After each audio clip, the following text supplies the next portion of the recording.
सालों पहले लखनपुर नाम के राज्य में भीमा नाम के राजा का शासन हुआ करता था। वह बहुत महत्वाकांक्षी था और अपनी प्रजा से बहुत प्यार करता था। उनके राज्य में चारों ओर खुशहाली थी, लेकिन राजा रानी खुद हमेशा दुखी रहते थे। उनके पास धन दौलत शोहरत सब कुछ था, लेकिन उनकी संतान नहीं थी। संतान पाने के लिए राजा और रानी पूजा पाठ जप तप सब करके देख चुके थे, लेकिन कोई फायदा नहीं हुआ था। एक दिन महर्षि के कहने पर राजा ने महायज्ञ कराने का फैसला किया। यज्ञ और भगवान के प्रताप से राजा को एक बहुत सुंदर कन्या की प्राप्ति हुई। राजा रानी के साथ पूरी प्रजा खुशी से झूमने लगी। राज्य में चारों तरफ खुशी का माहौल छा गया। राजा ने सारे नगरवासियों को पिता बनने की खुशी में भोज पर आमंत्रित किया। अब धीरे धीरे समय बीतने लगा। राजकुमारी बड़ी होने लगी। वह काफ़ी सुंदर और गुणवान थी। राजा रानी उसे देखकर बहुत ही खुश रहने लगे, लेकिन एक दिन उनकी खुशी को मानो जैसे नज़र लग गई। राजकुमारी बीमार पड़ गई और बड़े बड़े वैद्य नीम हकीम सब इलाज में जुट गए, लेकिन कोई फायदा नहीं हुआ। दिन प्रतिदिन राजकुमारी की हालत बिगड़ती जा रही थी।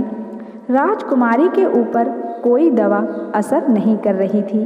राजा को लगने लगा कि एक बार वे फिर निसंतान हो जाएंगे। एक दिन दूर देश से एक वैद्य राजा के महल में पहुंचा। देखने में वह अजीब सा था और उसने ठीक तरह से कपड़े भी नहीं पहने हुए थे, जिस वजह से सैनिकों ने उसे राजमहल में प्रवेश करने से रोक दिया। वैद्य ने राजा से एक बार मिलने की बहुत गुजारिश करते हुए कहा कि मैं राजकुमारी को ठीक कर सकता हूँ, लेकिन किसी ने उसकी बात पर यकीन नहीं किया। सैनिक उस वैद्य को राजा के पास लेकर गए। वैद्य ने सबसे पहले राजा को अपना परिचय दिया और कहा कि मैं आपकी बेटी को ठीक कर सकता हूँ। राजा उसकी बात सुनकर बहुत प्रसन्न हुए, लेकिन उसका रहन सहन देखकर राजा ने भी उस पर यकीन नहीं किया। उधर राजकुमारी की तबीयत दिन प्रतिदिन खराब होती जा रही थी, इसलिए राजा किसी वैद्य पर यकीन नहीं कर पा रहे थे।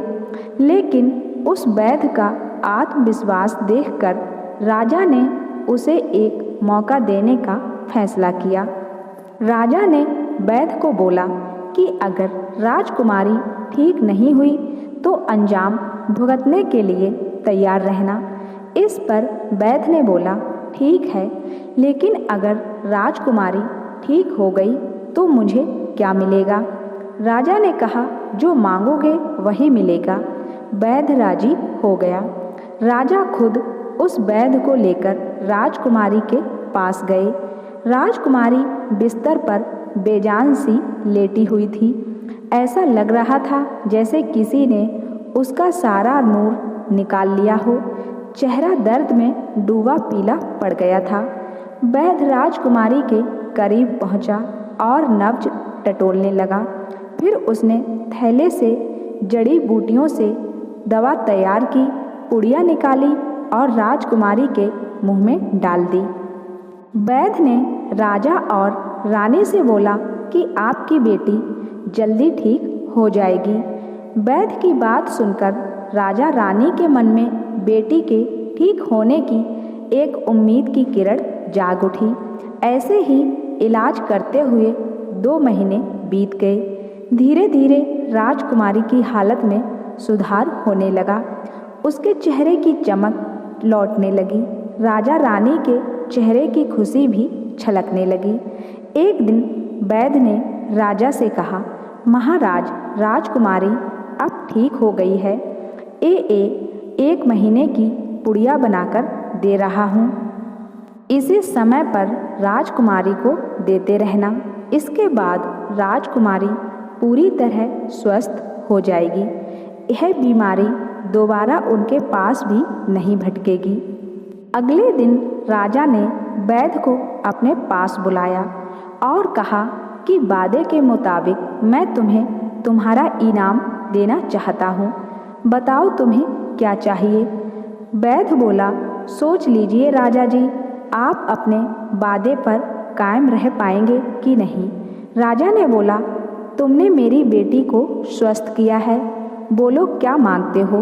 वैद्य ने मुस्कुराते हुए कहा, आपका आधा राज्य और बेटी का हाथ। इतना सुनते ही राजा आग बबूला हो गया। उसने कड़कते हुए कहा, तुम होश में तो हो या नहीं? अगर तुमने मेरी बेटी के प्राणों की रक्षा न की होती तो तुम पर अब तक यमलोक पहुंच गए होते। उसने सैनिकों को आदेश दिया कि इसे राज्य से बाहर निकाल दिया जाए। वैद्य कुटिलता से मुस्कुराते हुए वहां से चला गया। इस घटना के कुछ ही दिन बीते थे कि एक दिन फिर राजकुमारी की हालत बिगड़ गई। उसका शरीर नीला पड़ गया। आनन फानन में राज वैद्य को बुलाया गया। राज वैद्य ने बताया कि राजकुमारी को जहर दिया गया है। इसका तोड़ किसी के पास नहीं है। कुछ देर बाद राजकुमारी ने दम तोड़ दिया। पूरे राज्य में मातम छा गया और राजा रानी भी शोक में डूब गए। छानबीन में पता चला कि वैद्य ने राजकुमारी को 1 महीने खाने के लिए जो पुड़िया दी थी, उनमें से ही एक पुड़िया में जहर था। वैद्य को पहले ही शक था कि राजा उसकी बात नहीं मानेगा, इसलिए उसने एक पुड़िया में जहर भरकर रखा था। उसने सोचा कि अगर राजा शादी के लिए मान जाता है तो वह जहर वाली पुड़िया हटा देगा, लेकिन अगर नहीं माना तो इसकी सजा राजकुमारी को भुगतनी होगी। वैद्य की चाल कामयाब हो गई थी।